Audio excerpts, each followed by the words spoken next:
Boa noite, pessoal. Presidente do Dr. Marcelo Henrique, Dr. José Luiz, Dr. Nazareno, Dr. Fabrício, Dr. Elisa, doutora Gabriela, nosso palestrante. Eu aqui hoje estou fazendo as vezes nosso coordenador, Dr. Eudes, que contraiu o Covid há poucos dias. E como já dissemos aqui, ele está respondendo ainda. Então, a gente acha que ele está bem. Vou conduzir aqui e estou devendo à comissão o Dr. Eudes queria fazer um grupo de estudos por mês com base em alguma data comemorativa que for de cada mês, né? No dia de hoje, o tema escolhido foi em relação ao dia de amanhã, Dia Internacional para o Direito à Verdade para as Vítimas de Graves Violações dos Direitos Humanos. Datas, lógico, né, que tenham a ver com direitos humanos. A doutora Gabriela se prontificou a fazer esse grupo de estudos, frente a outros tantos dias que são especiais nesse mês de março. 8 de março, Dia Internacional da Mulher, dia 16, Dia Nacional de Conscientização sobre Mudanças Climáticas, que também faz parte dos direitos humanos, migrações e condições precárias de migração, muitos. Isso não é um tanto problema no Brasil, mas há muitos migrantes climáticos no mundo. Dia 21, Dia Internacional contra a Discriminação Racial, e o dia de amanhã, como eu já disse, Dia Internacional para o Direito à Verdade para as Vítimas de Graves Violações de Direitos Humanos. Um breve currículo da doutora Gabriela. Gabriela Carolina dos Santos Pinto, advogada e palestrante especialista em Direito Homoafetivo e de Gênero.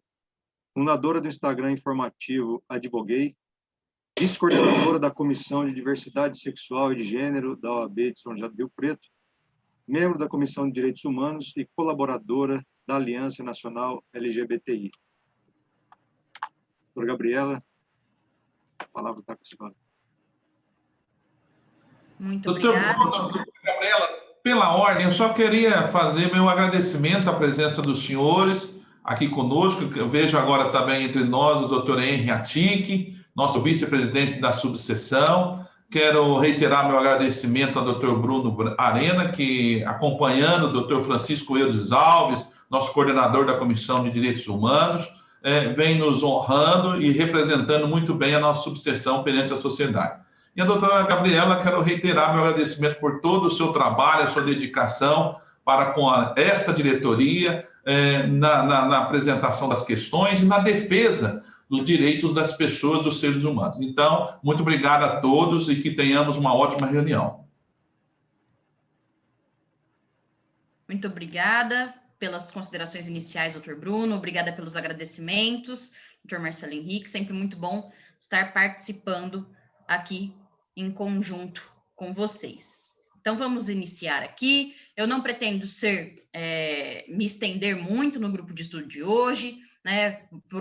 Busco ser breve a respeito das exposições a esse tema, mas, primeiramente, boa noite a todos. Eu agradeço imensamente o convite do Dr. Francisco Eudes, que não pôde comparecer aqui hoje, mas falo aqui a convite dele, coordenador desta comissão, para ser a expositora desse grupo de estudos sobre direitos humanos. E é sempre um imenso prazer contribuir com a construção do conhecimento em direitos humanos e aprender em conjunto com os meus pares e nobres colegas de profissão.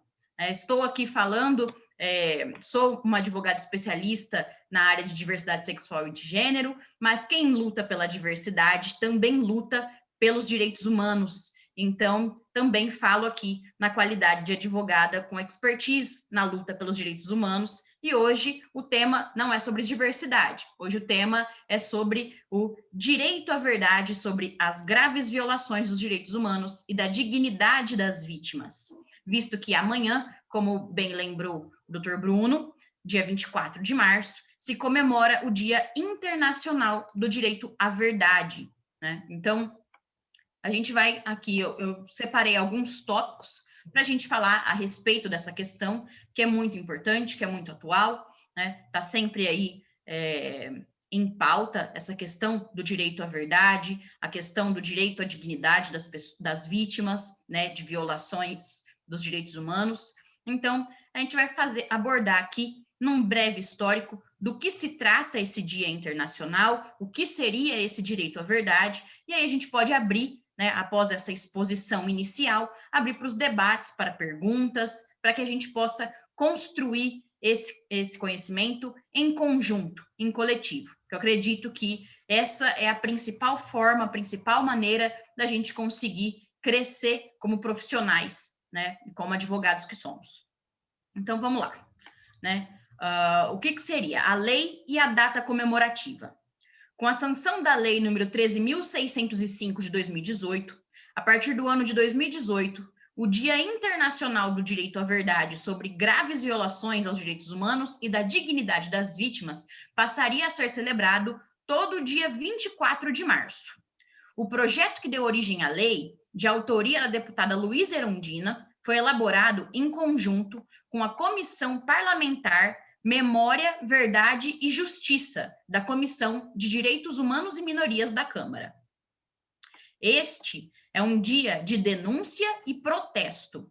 Apesar dos resultados e recomendações do relatório da Comissão Nacional da Verdade, os avanços obtidos no acesso à verdade das generalizadas e sistemáticas violações aos direitos humanos durante a ditadura militar contrastam de modo gritante com a impunidade dos responsáveis e a permanência das práticas e do arcabouço institucional herdados daquele período sombrio de nossa história, como a Lei de Segurança Nacional, as polícias estaduais militarizadas, o conteúdo curricular das academias militares e policiais, as torturas, os desaparecimentos forçados e as execuções sumárias. Então, a referida data comemorativa é uma oportunidade para promover a memória das vítimas de violações graves e sistemáticas dos direitos humanos e a importância do direito à verdade e à justiça. E, acima de tudo, também, esse Dia Internacional do Direito à Verdade é também uma ocasião para prestar uma homenagem a todos os defensores dos direitos humanos. Então, hoje, esse grupo de estudos que trata do direito à verdade é uma oportunidade de homenagear todos os meus colegas que se fazem aqui presentes e que lutam e que defendem os direitos humanos no seu cotidiano profissional. E por que 24 de março? Por que escolheram essa data para ser a data comemorativa do direito à verdade? A escolha dessa data, ela se baseia em uma resolução da Assembleia Geral das Nações Unidas, da ONU, de 2010, e faz referência ao dia da morte do Monsenhor Oscar Arnulfo Romero, o arcebispo de El Salvador. Dom Romero, ele foi assassinado em 24 de março de 1980, enquanto ele realizava uma missa durante os conflitos armados daquele país, em razão de sua luta em defesa da meritocracia, dos direitos humanos e da dignidade das vítimas de violações de direitos. Esse dia, inclusive, 24 de março, ele é comemorado em outros países, né? Aqui no Brasil, ele passou a ser comemorado a partir do ano de 2018, através daquele projeto de lei. Mas essa data, ela já havia sido escolhida desde 2010 para ser a data de memória, né, de comemoração do direito à verdade. E aí a gente entra nesse tópico, né? O que seria, então, esse direito à verdade? Um nome grande, né, de uma data comemorativa, né? Repito, né? Dia Internacional do Direito à Verdade sobre as graves violações dos direitos humanos e da dignidade das vítimas, né? O que quer dizer esse nome tão grande, né, de direito à verdade? Então, a definição do direito à verdade, ela está diretamente vinculada a processos de transição em relação a eventos e períodos caracterizados por graves violações dos direitos humanos, como, por exemplo, o apartheid na África do Sul e as ditaduras militares em países latino-americanos. Assim, constitui tanto um mecanismo de reparação da dignidade das vítimas e familiares, quanto uma prerrogativa da sociedade para que tais violações não se repitam. Portanto, é um direito ao mesmo tempo individual e coletivo. No contexto de violações graves dos direitos humanos, o direito à verdade se refere ao direito das famílias e das vítimas de execuções sumárias, desaparecimentos forçados, tortura, desaparecimentos ou sequestro de menores, a ter conhecimento pleno e completo sobre os atos que ocorreram, as pessoas que participaram deles e as circunstâncias específicas, em particular as violações cometidas e a sua motivação. Então, além dessa dimensão individual, que é o direito dos seus familiares de terem as informações específicas sobre os fatos ocorridos, sobre as violações que essas vítimas sofreram, existe também, no direito à verdade, uma dimensão social e coletiva, que é vinculada ao direito dos povos de conhecer o seu passado. Então, o direito à verdade, ele tem essa dupla natureza, né? Essa natureza individual de ofertar a essas famílias o direito às informações necessárias, o direito a saber quem foram os algozes, quem foram os agressores, os violadores das prerrogativas e dos direitos humanos daquela vítima, né? Quais foram as circunstâncias, quais foram as motivações, mas também é um direito coletivo de toda a população de conhecer o seu passado, de conhecer a sua história e, através desse conhecimento histórico, impedir que novas violações aconteçam na sociedade contemporânea, né? Então, nesse sentido, por todo o mundo, todas as vítimas têm o direito de saber a verdade sobre as violações que as afetam. Mas a verdade também tem de ser contada para benefício de todos e das suas comunidades, como salvaguarda vital contra a recorrência das violações. O direito à verdade, então, ele está diretamente ligado ao direito à justiça. E para avançar com esses esforços, a Organização das Nações Unidas, a ONU, apoia as missões de averiguação de fatos, comissões de inquérito, exercícios de mapeamento e comissões da verdade, de forma a documentar violações de direitos humanos e fazer recomendações para garantir a prestação de contas, reconciliação e outras reformas. No âmbito federal, aqui no Brasil, né, entre outras iniciativas, nós tivemos a criação da Secretaria de Direitos Humanos da Presidência da República, que desenvolveu uma série de atividades que respondem às demandas de diferentes segmentos da sociedade. E, nesse sentido, né, investiu na formação da Comissão Nacional da Verdade para a recuperação da memória e da verdade. Foram elaborados o Plano Nacional de Educação em Direitos Humanos em 2007, e as diretrizes nacionais para a educação em direitos humanos do Conselho Nacional de Educação, homologadas em 2012. Todas essas iniciativas, então, elas estão compromissadas com a formação política e a afirmação dos valores intrínsecos aos direitos humanos e também destacam como é fundamental para a formação de novas gerações a perspectiva histórica das violações dos direitos da pessoa humana e das lutas que foram travadas para a sua conquista. Entretanto, né, o aumento da violência contra os povos indígenas, comunidades tradicionais, trabalhadores rurais, a juventude negra, a população LGBTQIA+, e as mulheres expõem de modo dramático a situação alarmante em que se encontra o Brasil quando se trata do direito elementar à vida e à integridade. Além disso, quem luta contra esse estado de coisas vem se tornando cada vez mais alvo preferencial da barbárie. Atualmente, o Brasil é o país onde mais ocorrem assassinatos de defensores e de defensoras de direitos humanos nas Américas, que é considerada a região mais perigosa para esses ativistas em todo o mundo.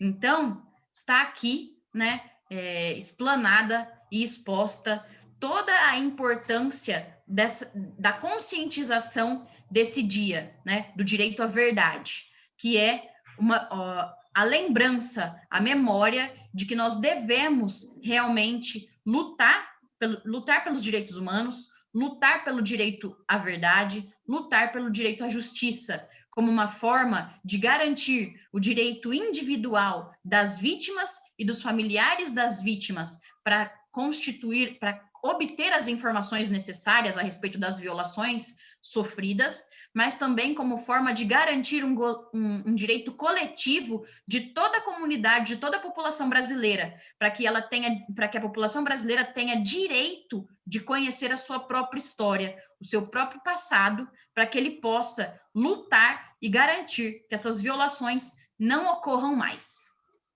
E aí, a gente passa, então, para mais um tópico, que seria a conceituação do que são as comissões da verdade, né? Que a gente falou aqui, né, que o direito à verdade ele pode ser garantido através, né, da criação de comissões da verdade. Então, hoje a gente vai também definir o que seria essa comissão da verdade. E as comissões da verdade, então, elas são criadas pelo Estado para investigar fatos, causas e consequências de violações de direitos humanos ocorridas em um determinado período da história de um país. Elas são instauradas em períodos de transição política, como após um regime autoritário, por exemplo, auxiliando no estabelecimento de instituições e poderes democráticos, ou em resoluções de conflitos armados, como no caso de uma guerra civil. Desde 1974, já foram criadas mais de 40 comissões da verdade pelo mundo. Em geral, suas funções e objetivos são: 1. Analisar os contextos sociais e históricos nos quais se passaram os abusos e violações, esclarecendo, na medida do possível, os fatos que muitas vezes foram encobertos ou distorcidos pelos mecanismos do próprio Estado. Assim, frequentemente, as comissões da verdade enfrentam uma cultura do esquecimento com que se pretende negar o acontecido e dificultar a apuração de evidências que permitam apontar os responsáveis pelas violações de direitos humanos ocorridas no período. 2. As comissões da verdade também visam reconhecer e proteger as vítimas, exigindo que o Estado valorize seus testemunhos como fundamentais para a construção da verdade histórica e repare, mesmo que parcialmente, os danos decorrentes das violências sofridas. E 3. As comissões da verdade também têm o objetivo de elaborar relatórios e recomendações com sugestões de reformas institucionais, revisões constitucionais e processos de justiça que possam garantir o aperfeiçoamento da democracia. Ao se tornarem públicos os documentos levantados e os trabalhos desenvolvidos durante a vigência de uma comissão da verdade, reforçam esses 3 objetivos que formam parte dos eixos da justiça de transição. Além disso, possibilitam que um amplo debate social se estabeleça e que a população e as instituições reflitam sobre seu passado, tentando, assim, impedir que graves violações aos direitos humanos sigam ocorrendo no presente. E aí, o que a gente pode concluir a respeito de todo esse trabalho em relação ao direito à verdade, em relação à instituição de comissões da verdade, tanto no Brasil quanto em todo o mundo, né? E principalmente em relação à instauração, né, e à criação pela Secretaria dos Direitos Humanos, né, desses planos nacionais de educação em direitos humanos e das diretrizes nacionais para educação em direitos humanos. A gente pode perceber que, apesar de todas as iniciativas, nós podemos dizer que, em geral, os educadores não têm tido orientações e nem a necessária formação para colocar em prática a educação para, sobre e em direitos humanos. Também os educadores carecem de recursos para trabalhar com o período do regime militar no Brasil, de forma que os alunos não só aprendam os fatos históricos, mas que também se envolvam com o contexto político, social e cultural da época e possam estabelecer relações com o que está acontecendo nesse momento em nosso país. Para isso, falta não só o apoio para professores e educadores em geral, mas também a garantia de acesso pelos estudantes a material de qualidade e rico em informações textuais e imagéticas. Proteger o testemunho das vítimas e de outras testemunhas é também essencial para assegurar o direito a conhecer a verdade e a justiça. Mecanismos apropriados para a proteção das vítimas e testemunhas, incluindo a sua integridade física e psicológica, a sua privacidade e dignidade, devem ser colocados em prática. Além disso, a preservação de arquivos e de outra documentação alusiva às violações dos direitos humanos é crucial para assegurar um registro histórico verdadeiro e a preservação da memória. Portanto, nesse dia de hoje, eu finalizo, ressaltando a importância dos estados adotarem medidas que promovam a verdade, a justiça e reparações às vítimas, medidas cruciais para assegurar que as graves violações dos direitos humanos não se repitam na sociedade brasileira e nem mesmo na sociedade mundial. Vamos todos fazer mais para proteger os direitos humanos e a dignidade humana. Também separei aqui para a gente discutir, nesse grupo de estudos, como a minha exposição inicial, ela se encerra aqui, mas eu também trouxe aqui algumas plataformas que existem hoje, dentro das academias, das ciências políticas, das ciências sociais, que demonstram, na prática, o que seria, de fato, esse direito à verdade e o direito à memória, Existe a plataforma da USP, o site paineira.usp.br, que trata, da memória e resistência, é o projeto Memória e Resistência, e ele tem por objetivo estudar e difundir informações sobre as ditaduras civis militares na América Latina e sobre os lugares de construção da memória dessas ditaduras. Então, é uma plataforma bem ampla que demonstra todo o histórico, da verdade, da memória, tanto da ditadura militar que tivemos aqui no Brasil, como de outras ditaduras que existiram na América Latina. E aqui eles trazem, dentro dessa própria plataforma da USP, tem um espaço. Será que eu consigo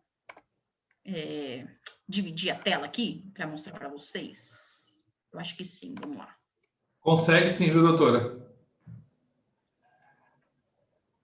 Estão conseguindo ver aqui?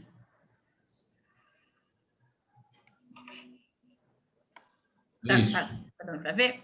Então, aqui, ó, essa é a plataforma da USP, por exemplo, que fala, de memória e resistência, e aqui ele aborda, os lugares de memória, diversos países, e a gente clica aqui, ó, no ícone do Brasil,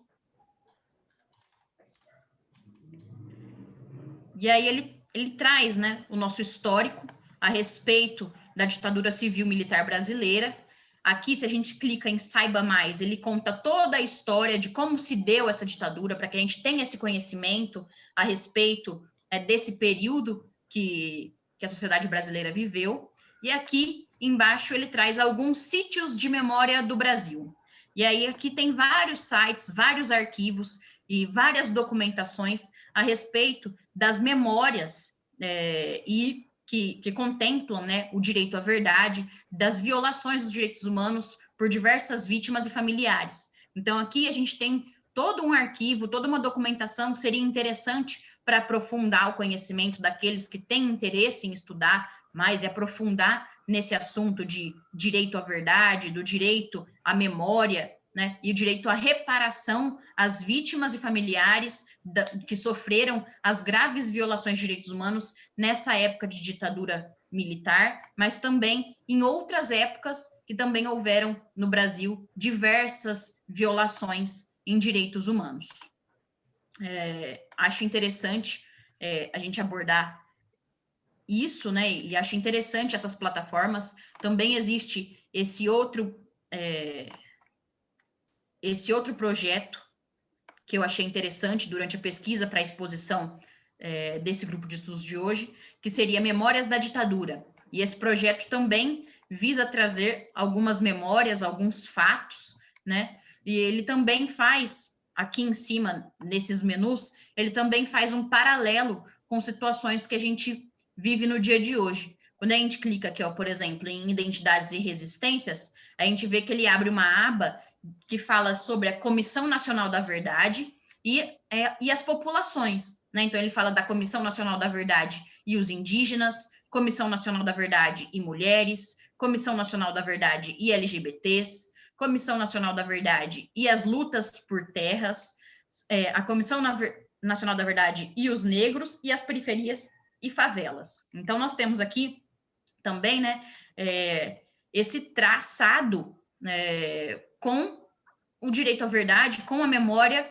dos povos no dia de hoje, né? Como esse direito à verdade ele pode ser aplicado no mundo contemporâneo, como ele pode ser aplicado para a gente poder entender um pouco mais essa estrutura violenta da sociedade brasileira com essa população mais vulnerável, e como a gente pode garantir a dignidade da pessoa humana, dessas pessoas, e respeitando a sua história e a sua memória também na época de ditadura militar. Bom, acredito que a minha exposição por hoje seria essa, né?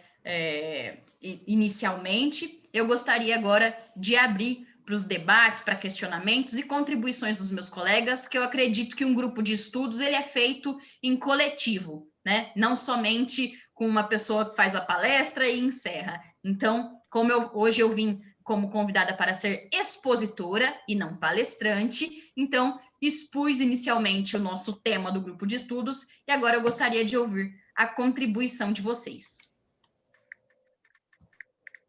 Parabéns, doutora Gabriela, muito bom.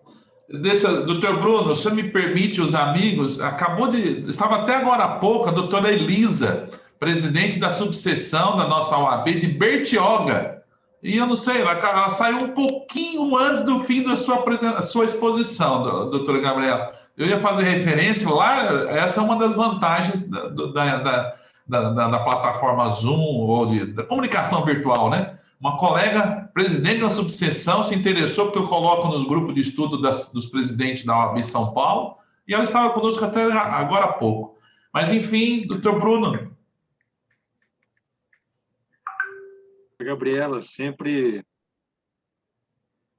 se dedicando bastante aos convites do grupo de estudo, sempre faz um apanhado de legislação, de sites e informações muito relevantes que fomentam aqui o debate, né? Eu vou deixar meus comentários, então, parabéns, né, desde sempre, né? O último grupo de estudo também foi bem fundamentado. Eu conheci a doutora Gabriela, enquanto o pessoal pensa aí nas perguntas a serem feitas, eu conheci a doutora Gabriela pessoalmente há pouco tempo atrás, lá no escritório do doutor Eus, né, que a gente estava planejando esse grupo de estudos aqui. Não a conhecia pessoalmente. Aí ficamos lá na sala do doutor Eus, lá conversando umas 2 horas, né? Se a gente não vai embora. Então, sempre tem muito conteúdo a nos oferecer. Então, vou passar para os colegas possíveis perguntas e comentários, e eu vou ficar ao final.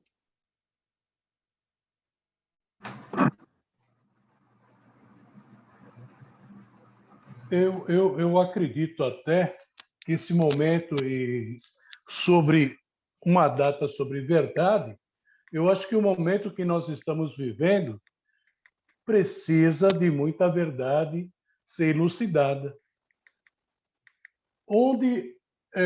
Se nós formos pegar algumas situações hoje, que a todo momento nós estamos falando que o nosso problema é atual, que é do governo atual, nós vamos ver que muita coisa não está sendo feita no nosso país há muito tempo em prol da saúde. E eu creio que, entre todos esses temas que a doutora levantou, é importantíssimo para nós cuidarmos da saúde. Porque nós podemos ter o que for, mas se nós não tivermos saúde, nós não somos absolutamente nada. Então, uma das preocupações que eu tive esses dias é pensando o seguinte: começaram alguns hospitais de campanha. Passado um mês, mês e meio, foram fechados esses hospitais de campanha. Agora voltam, vamos construir os hospitais de campanha. E aí, como que fica isso? Qual é a verdade que existe atrás dessa situação? Então, é apenas um comentário para que a gente possa elucidar o nosso dia e a nossa situação atual. Eu fico preocupado até com o doutor Eudes, que é um colega do nosso curso de pós-graduação. Eu não sabia que ele estava com Covid. E mais tarde eu vou tentar falar com ele também. Ok?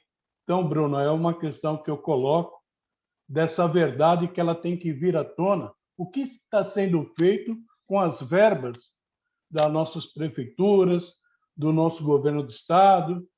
Por que, desde 95, mais ou menos, nós temos problema de ocupação nos hospitais? Não é de hoje, não.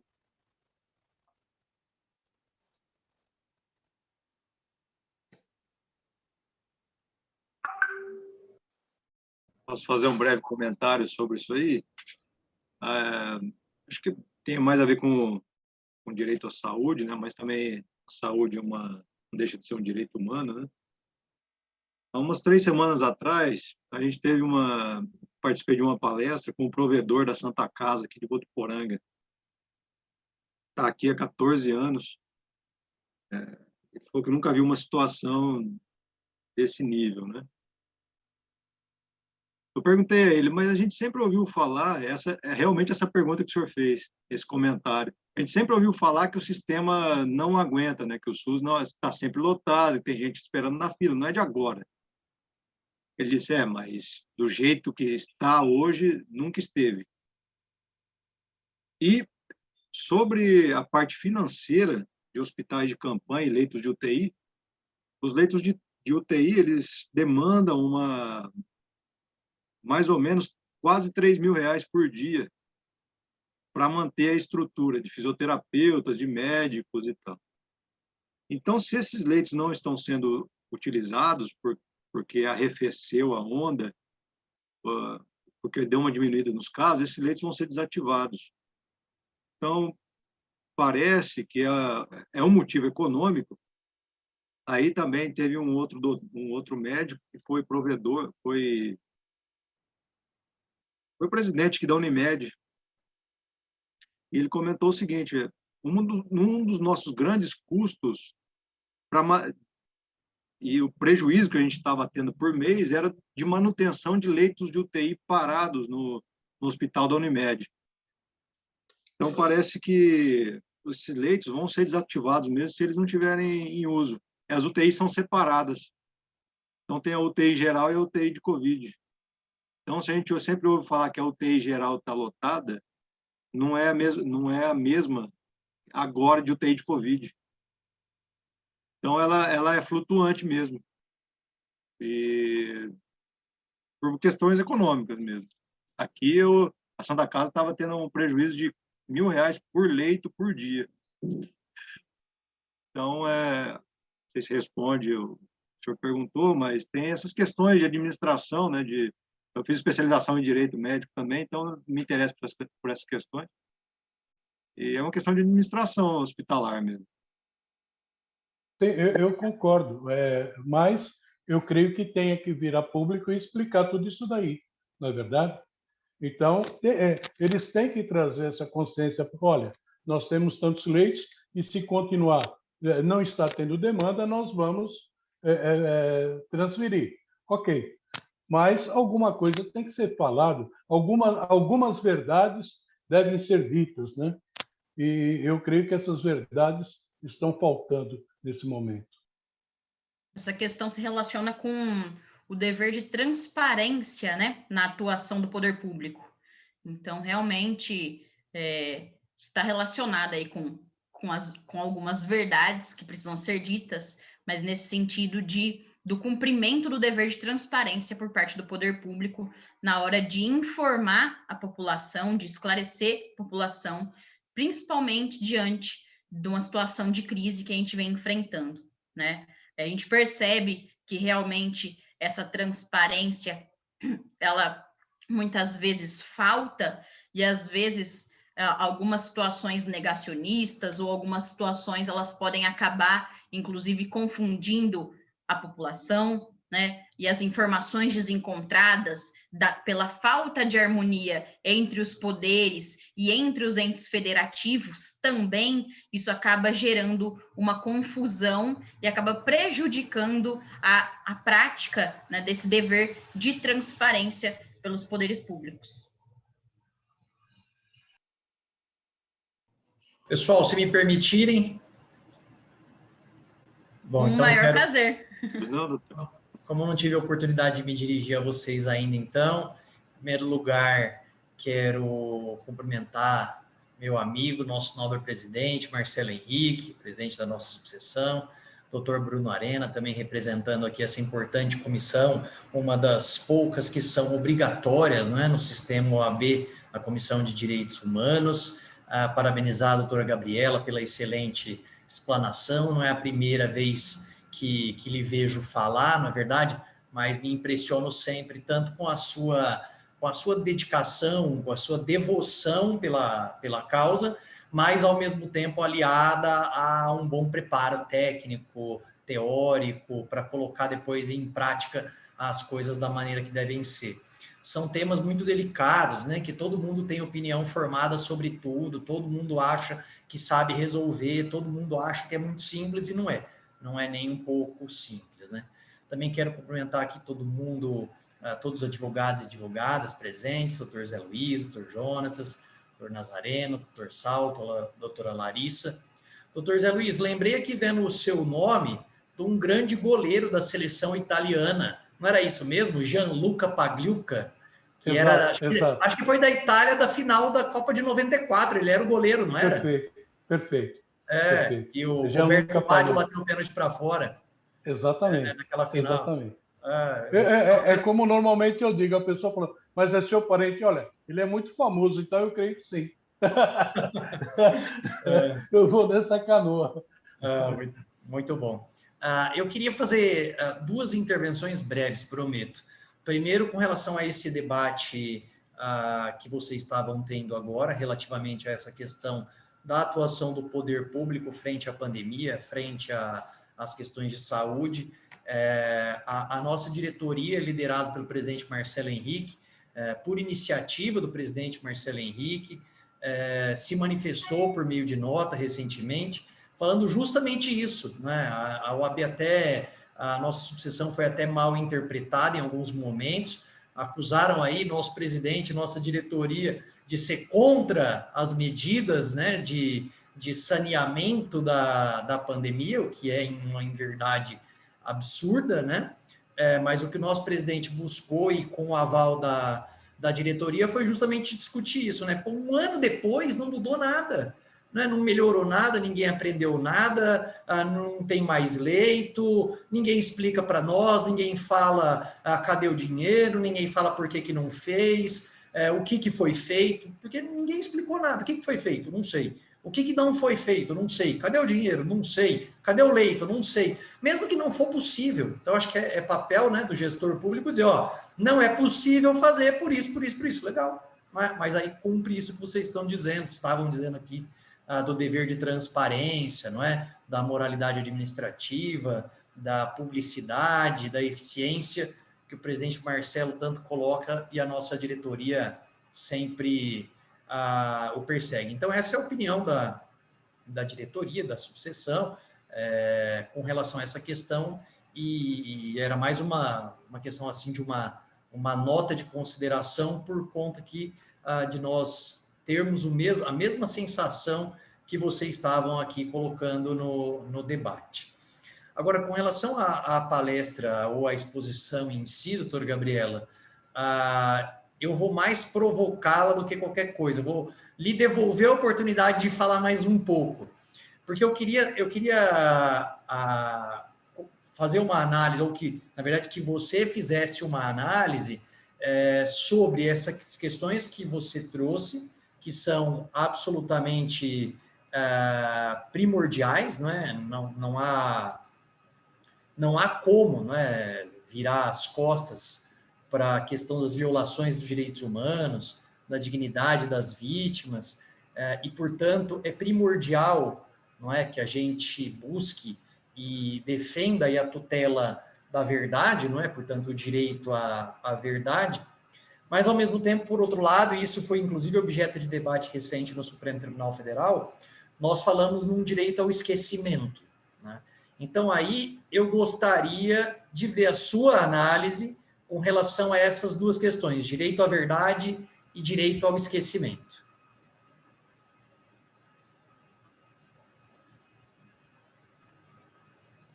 Doutor Henry, me pegou de calças curtas, né? Não, com certeza, acho muito importante fazer esse paralelo em relação ao direito à verdade e o direito ao esquecimento, inclusive porque o direito ao esquecimento foi uma pauta recentemente debatida pelo Supremo Tribunal Federal, né, em relação à prática de alguns crimes, e o que eu acredito, né, como você pediu a minha visão, a minha opinião, estou aqui, então, ressaltando que essa é a minha análise pessoal e cada um tem o direito de discordar ou de concordar e criar a sua própria interpretação a respeito desse paralelo. E, inclusive, ficaria muito feliz de ouvir as diversas opiniões, que eu acho que é assim, ouvindo opiniões diversas que a gente vai ampliando os nossos conhecimentos e os nossos saberes. Diversidade, né? Diversidade é isso. Diversidade é isso, com toda certeza. Então, traçando esse paralelo, o que eu consigo entender, né, e o que eu consigo enxergar a respeito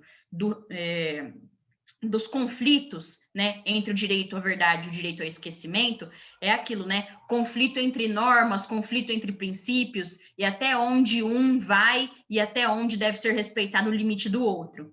E o direito à verdade, ele é, né, o direito à reparação às vítimas e aos familiares das vítimas que, infelizmente, não podem mais estar aqui presentes, pois foram assassinadas, né, executadas de forma sumária, até essa reparação e ter o direito à informação, ao direito à memória dos atos e as atrocidades que foram cometidas contra essas pessoas, né? Então, essas pessoas, elas têm o direito de saber, né, o que aconteceu com essa vítima. Muitas vezes, pessoas se encontraram desaparecidas e não se tinham notícias do que ocorreu com essas pessoas, em que situação que isso se deu, qual foi a motivação desse desaparecimento, né? Quem foi que ordenou que essas atrocidades acontecessem, quem eram os responsáveis por essas violações. Então, esse direito à verdade seria um direito desse conhecimento, né, por parte das famílias e das vítimas, de ter essas informações do que ocorreu com essa vítima, do que realmente houve, né, e de ter a esperança de uma reparação dessas violações, né, seja através da punição dessas pessoas, né, das pessoas que cometeram essa violação, seja através de uma reparação do próprio Estado por essas violações, né, mas o direito realmente é a informação e a reparação.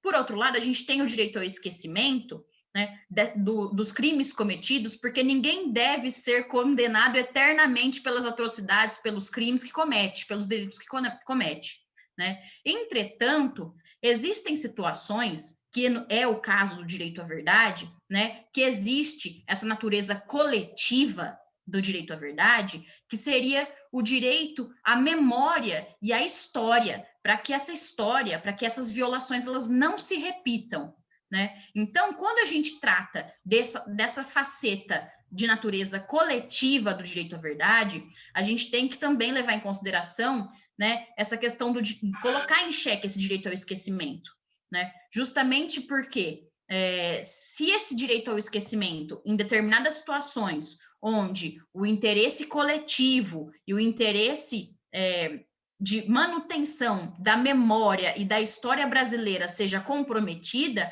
a gente deve preservar o direito à verdade, a gente deve preservar o direito à informação, né, e a reparação dessas vítimas, justamente porque o interesse coletivo, ele é supremo, né? Existe uma supremacia do interesse coletivo, a gente já aprende isso, né, no direito administrativo, no direito constitucional, que existe essa supremacia dos interesses coletivos em detrimento dos interesses individuais. E na maioria das vezes, no meu ver, quando se trata de direito ao esquecimento, nos casos relacionados ao direito à verdade, nos casos relacionados à violação dos direitos humanos ou da dignidade da pessoa humana, a gente deve levar em consideração essa questão, né, do direito coletivo à memória, né, e à história da população brasileira. Porque essa memória e essa história é fundamental para que o povo brasileiro conheça a sua origem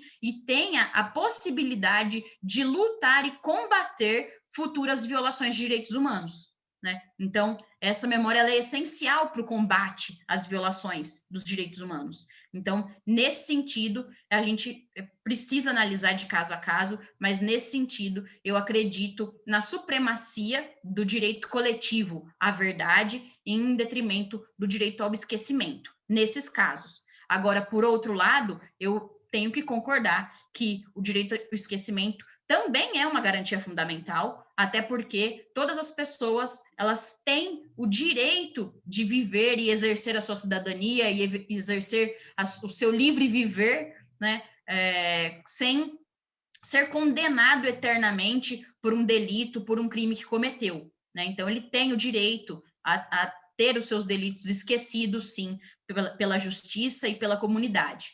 Mas esse direito ao esquecimento, ele não pode ser superior ao direito coletivo à verdade. Eu acho que assim, se a gente acabar privilegiando o direito ao esquecimento, a gente acaba prejudicando a sociedade brasileira como um todo na construção da sua própria história, da sua própria cultura, da sua própria estrutura, né? Até porque essas situações de violações de direitos humanos compõem a história brasileira, né? Compõem a história de um povo. Então, essa história ela precisa ser contada. Eu acho muito importante que essa história seja contada, mesmo que o direito ao esquecimento não seja respeitado em algumas situações, até porque tem que haver esse nivelamento, né, desses princípios que são conflitantes.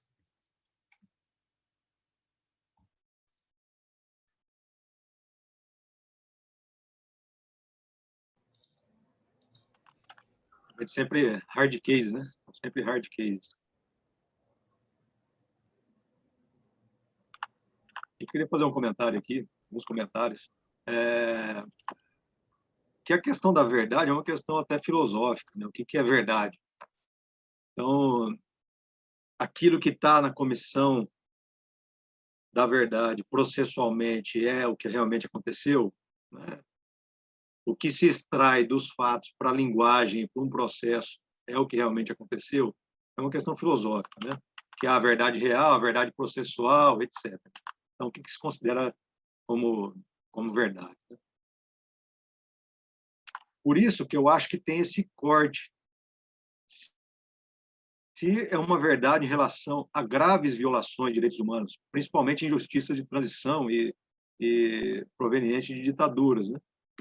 Então, seria algo inquestionável, né? Entre aspas, não inquestionável por si, mas não está muito na zona cinzenta. É por isso que é comemorado o Dia das Graves Violações, a verdade às graves violações. Então, meio que sai um pouco da zona cinzenta e aquilo que se torna mais inquestionável, né? Então, parece que é por aí em relação a esse dia. O direito à memorialística, ela é um ramo de estudo, né? Depois que eu descobri, quando eu entrei no mestrado em letras lá com o professor Gentil, que que até um ponto dos meus estudos lá, eu descobri que era um campo muito grande. A gente não estuda isso no direito, a gente só ouve falar da justiça de transição, ou no máximo da Comissão da Verdade, quem estuda um pouco de direitos humanos. Mas a memorialística é um campo muito grande. O caso mais emblemático e famoso é o caso da prisão do Graciliano Ramos. Foi preso na ditadura Vargas, 35, né, depois de um endurecimento da ditadura, e ele foi escrevendo na cadeia as suas memórias, né, para mostrar o que acontecia ali de violações, de agressões, etc. O que foi feito? Não deixaram ele sair com essas anotações da cadeia, rasgaram, ou seja, mesmo quem está ali cumprindo ordem sabe que você, ele diz isso no livro dele, depois ele escreveu, 10 anos depois de sair da cadeia, ele reviveu isso e escreveu o último livro dele, né, nem até interminado, Memórias do Cárcere. 4 volumes à época, hoje é um calhamaço de 800 páginas. Faltou o capítulo final para ele acabar de escrever. Mas quando ele foi sair, o chefe lá da cadeia disse: pô, vocês mandam esse pessoal que sabe escrever para cá, né? Ou seja, vai contar lá fora o que acontece aqui. Não sabiam que a memória é um problema. E tem uma frase famosa, que é: um povo sem memória é um povo sem história. E um povo sem história está fadado a cometer no presente e no futuro os mesmos erros do passado. Como que a memória gera história que gera o não cometimento futuro de certos problemas.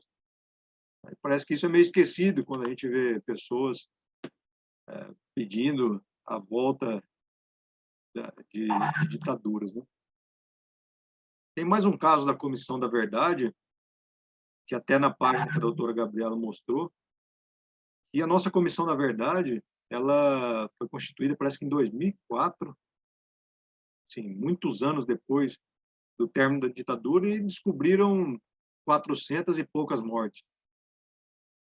Em compensação, na Argentina, a Comissão da Verdade foi feita logo depois e foram apuradas mais de 30 mil mortes na época da ditadura. Então, também essa parece uma justiça que tarda, né? Tardou a vir e gerou uma injustiça em relação à memória do povo brasileiro. E mais um ponto, parece que esse direito à memória é um direito, é um viés positivo dos direitos humanos. Eu sempre bato muito nisso, porque a gente politizou. No Brasil, os direitos humanos foram politizados para dizer que os direitos humanos só servem para proteger vulneráveis e quem está na cadeia. A gente vê por esse dia de comemoração e por essa palestra que os direitos humanos são para proteger as vítimas do esquecimento do que aconteceu. Então, é o viés positivo dos direitos humanos. Também é um direito que a sociedade tem de saber. Não é só para proteger quem está tomando punição, mas também proteger as vítimas. E um último comentário, como o Dr. Marcelo Henrique sempre diz, o que a OAB pode fazer em relação a isso, né? A doutora Gabriela contou muito bem aqui essa educação em direitos humanos e como essa formação é importante. Eu costumo dizer sobre a força da educação, se a gente olhar para a história alemã e ver a juventude hitlerista, né? A primeira coisa que o Partido Nazista fez foi educar os jovens para que morressem pelo Führer. Então, essa é a força da educação, né? Se bater no início, ali, desde o início, você muda uma nação. Até para cometer atrocidades, se essa for o viés da educação. A OAB tem recentemente, aí foi pego pela pandemia, não teve nenhum projeto, mas a OAB vai à escola, tem a ver com isso. A Comissão de Direitos Humanos também tem um projeto junto das faculdades, que também ficou um pouco esquecido por causa da pandemia. Mas aqui em Votuporanga a gente chegou a fazer algumas palestras nas escolas. Eu falava de direitos humanos para formar melhores cidadãos, né? Ensino médio e ensino fundamental. Então, é o que a OAB parece poder fazer, já que não foi implementado nos ensinos básicos, a educação em direitos humanos. A gente sabe que tem na Unesp e tal, em nível superior, mas parece que isso tem que ser um pouco antes, né? Ensino fundamental e médio. Então, só alguns comentários que eu tinha a fazer. Se mais alguém quiser dizer alguma coisa. O Dr. Jamerson entrou aqui diretamente da Colômbia. Pode dar um oi aí, Jamerson. Isso é o que eu queria fazer, essa referência, Dr. Jamerson, seja bem-vindo.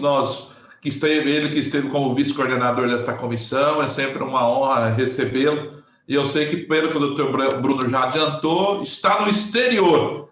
Sim. Boa noite. Aqui é boa tarde ainda, porque são 5:30 da tarde. A comissão é internacional agora. Sim, direito. Olha!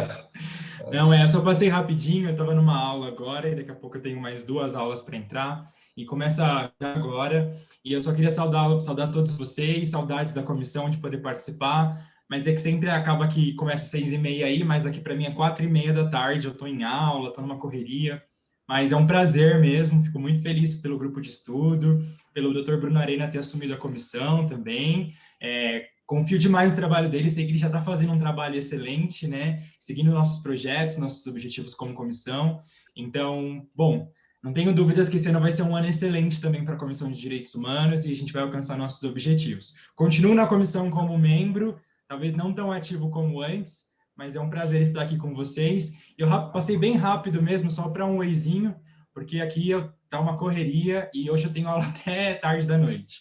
Mas um dia a gente senta numa próxima reunião, explica o que eu estou fazendo pela Colômbia, contando um pouquinho minha experiência com vocês, e a gente troca umas informações a respeito, em especial, do Sistema Interamericano de Direitos Humanos, que é que eu estou trabalhando aqui também, e com educação em direitos humanos. Mas já tenho que ir, pessoal. Um abraço a todos, um abraço, doutor Marcelo, doutor Henrique Atique, Bruno, Gabriela, José, Jonathan, todos que estão aqui. E nos vemos depois. Até mais. Tchau, tchau. Tchau. Já está no próximo grupo de estudo. Uau. Né? Combinado, obrigado. Doutor Bruno, se me permite, primeiro, perdão, eu não sei quem está comandando, e aí eu vou explicar até o porquê. Eu sou de Ubatuba, na verdade, eu recebi um convite do Dr. Márcio, que mandou um abraço para o Dr. Marcelo, né? O Márcio é meu sócio, presidente na OAB aqui em Ubatuba, e pelos meus estudos de direitos humanos, ainda iniciantes, né? Acredito que não chega nem aos pés dos doutores aí pela conversa, pela parte que eu recebi da conversa até então, mas fiquei honrado em receber o convite dele, falei, deixa eu entrar, eu estava atrasado, cheguei rapidinho, inclusive cheguei atrasado na própria palestra aí, na conversa, né? Mas quero agradecer a todos, vi que são pessoas focadas aí nos direitos humanos, isso muito me alegra, né? Porque a gente temos aí poucos assíduos, né, de fato mesmo, direitos humanos. E eu queria trazer o doutor, se não me engano, acho que o doutor Bruno que trouxe sobre o direito da verdade, a comissão da verdade, né? E aí, esse final de semana, inclusive, eu apresentei um trabalho sobre uma teoria dos direitos humanos. Eu faço mestrado na Unisal, sobre direitos difusos e coletivos, e o meu estudo, minha dissertação é sobre direitos refugiados. Na verdade, direitos moradios refugiados no Brasil. E aí, os artigos englobam sempre a discussão em torno dos refugiados. E é um destaque que teve essa semana, eu confesso que eu não sou um grande estudioso sobre a Comissão da Verdade no Brasil, mas dentro da Comissão de Verdade e Reconciliação, que é a chamada sul-africana, né, que trouxe a sigla TRC, trouxe algumas discussões sobre as traduções em que era feito aos presidiários, lá na época do apartheid, que a tradução era totalmente distorcida, né, e acabava condenando eles.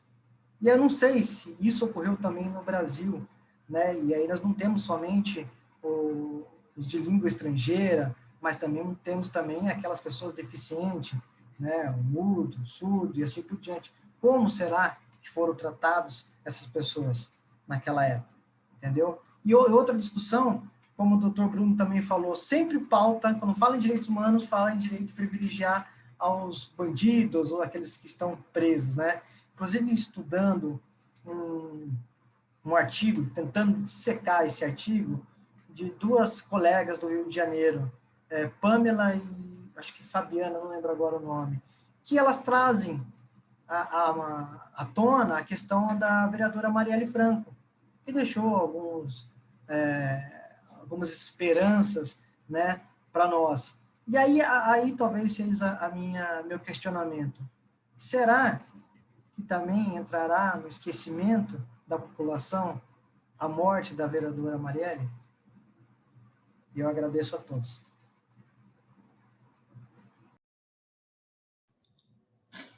Antes da doutora Gabriela responder, eu quero agradecer ao doutor Jonathan por ter entrado, estar aqui, dê um abraço lá do doutor Márcio por nós, né? Fico muito feliz da sua presença e as portas aqui da nossa subseção estarão sempre abertas.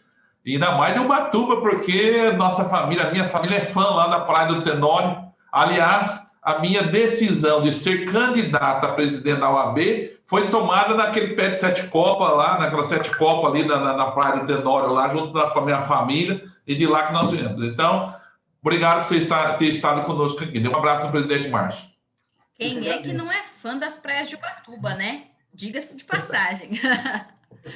Mas fico muito feliz também pela sua participação, por levantar esse questionamento e por levantar realmente esse ponto da questão do assassinato da Marielle Franco, né? Que é, por exemplo, uma grave violação de direitos humanos numa situação contemporânea, numa situação atual, que inclusive, né, lamenta-se, né, há 3 anos, no dia 14 de março, fez 3 anos que a Marielle Franco foi assassinada e ainda não temos respostas a respeito de quem mandou matar Marielle, né? E isso é realmente algo que se relaciona muito com o debate de hoje, né? Que é essa questão do direito à verdade em relação às graves violações de direitos humanos, né? A gente estava traçando um paralelo e traçando um estudo voltado para as graves violações de direitos humanos que ocorreram, né, na época da ditadura militar, ou na época de ditaduras e guerras civis latino-americanas, ou até mesmo na questão do apartheid na África do Sul, que também a gente relatou um pouquinho durante a exposição, mas a gente pode perceber que essa questão do direito à verdade, ela não vem sendo respeitada, inclusive nos dias atuais, né? Como é possível ver nessa situação do assassinato da vereadora Marielle. Nesse caso, eu também gostaria de saber, viu? Essa pergunta que você levantou para mim, eu também queria saber. Será que a gente vai ter que deixar cair no esquecimento mais uma violação de direitos humanos? Mais uma situação? Será que teremos negado mais uma vez o nosso direito à verdade? Mais uma vez a gente vai ter esse direito histórico negado, né, de saber realmente o que aconteceu com esse assassinato, o que realmente aconteceu com essa violação de direitos humanos, quem foi que mandou matar a Marielle, quem foi que violou esses direitos, né? Quais foram essas motivações para que esse assassinato acontecesse, né? Que nada mais é que o direito à verdade, né? O direito à verdade é isso, é dar direito às famílias das vítimas de saberem quem foi o responsável, em quais circunstâncias isso ocorreu, qual foi a motivação e ter o direito à reparação tanto dos ofensores quanto a reparação estatal por essa violação cometida, né? E esse direito à verdade, ele deve ser abrangido até no mundo contemporâneo. E aí eu também me pergunto, será que a gente vai ter o direito à verdade respeitado nos dias de hoje, ou a gente ainda precisa lutar e muito contra esse direito ao esquecimento? Digo, mais uma vez, como já fui questionada pelo Dr. Henry, né, esse direito ao esquecimento nos casos em que tem uma grande relevância e uma grande importância coletiva para a história brasileira, né? Porque nas situações onde não há uma grande relevância, a gente deve, né, respeitar o direito ao esquecimento. Mas, no caso da Marielle Franco, nós sabemos que a gente temos, né, de convir que é um caso de grande relevância nacional, é um caso histórico, e nós deveríamos ter, então, o direito à verdade preservado.